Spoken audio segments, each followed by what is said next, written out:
Bogotá, Colombia, at his final campaign rally before Colombia's first-round presidential election on Sunday, Gustavo Petro gleefully noted that the powers that be are cringing at the thought that he could win.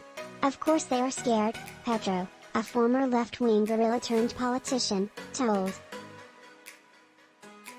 They're scared because we're going to kick them out of power. Polls place Petro as the clear frontrunner and, if elected, he has pledged to bring major changes to Colombia that have upset the business class.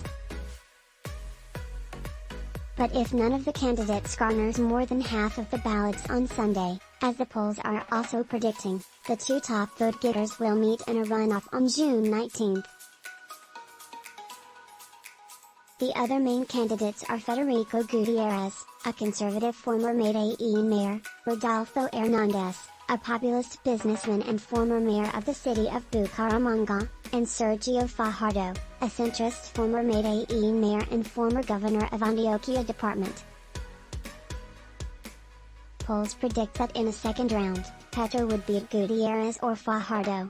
But some surveys place Petro in a statistical dead heat with Hernández, who has avoided debates and in-person campaign events in favor of social media videos.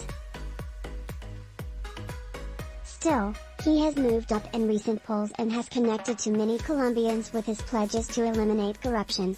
"I'm going to go after all the politicians who are thieves," Hernández, 77, said Wednesday in an interview on Colombian TV.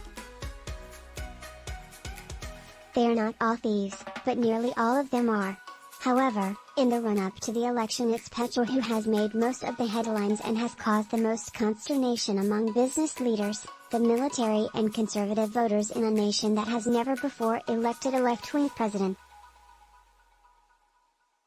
Petro once tried to fight his way to power as a member of the M19 guerrilla group.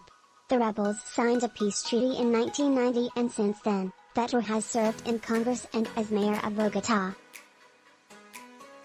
Now on his third run for the presidency, Petro, 62, hopes to join a growing number of leftists now governing much of Latin America, including Mexico, Nicaragua, Venezuela, Peru, Chile, and Argentina.